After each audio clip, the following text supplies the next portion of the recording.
ক্লাসটা তোমাদের কাছে খুবই মজার লাগবে, দেখবে ইন্টিগ্রেশন মানে কয়েক সেকেন্ডের মধ্যে এর 5 সেকেন্ড সময় লাগবে ইন্টিগ্রেশনটা রেজাল্ট বের করতে।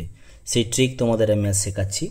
ধরো sin⁴x আছে, কিন্তু খেয়াল করবে জিরো থেকে π/2, 0 to π/2 যেন হয়, তবেই ট্রিকটা ইউজ হবে। তো এর অ্যান্সার কি হবে দেখো, যেই নাম্বারটা থাকবে সেটাকে ডিনোমিনেটরে লিখবে, হলো এর চেয়ে 1 কমিয়ে দাও, তাহলে কি হবে 3। তাহলে 4 একটা কি ইভেন নাম্বার, এর পরের ইভেন নাম্বারটা লেখো 2, তারপরে তো আর কোনো ইভেন নাম্বার নেই, তাহলে আর লিখবো না। এটা অড নাম্বার, এর পরের অড নাম্বার কি আছে, 3-র পর অড নাম্বার কি হয়, 1 হয়, তাই তো। এবার দেখো, যেহেতু এটা ইভেন ফাংশন, কারণ আমরা জানি এটা এফএক্স ধরলে এটা ইভেন ফাংশন হচ্ছে, সেই জন্য π/2 জাস্ট বসিয়ে দেবে, হয়ে গেল আমার অ্যান্সার। তাহলে কত দেখো, এটা 3π হয়ে যাবে 16 হয়ে যাবে অ্যান্সার। দেখো শুধু এটা নয়, একই অঙ্ক যদি এটা π/2 cos to the power 4x যদি থাকে, তারও অ্যান্সার সেম আসবে, তোমরা এভাবে করবে। বোঝা গেছে?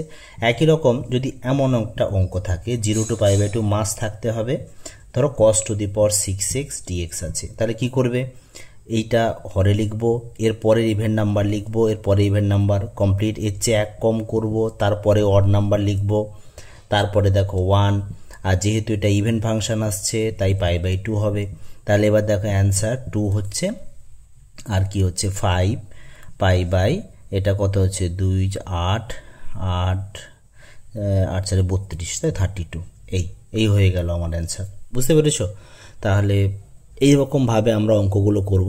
সেম যদি অড নাম্বার থাকে তখন কি করবে, ধরো sin⁴7x আছে, তাহলে অড নাম্বার হলে যা থাকবে তাকে হর লিখবো, তাহলে এর পরের অড নাম্বার 5, তারপরে অড নাম্বার কি হবে 3, তারপরে অড নাম্বার 1, এর চেয়ে 1 কমালে 6, তাহলে ইভেন নাম্বার পড়ে যাচ্ছে, এরপরে ইভেন নাম্বার কি হবে 4, এরপরে ইভেন নাম্বার 2, কমপ্লিট হয়ে গেল।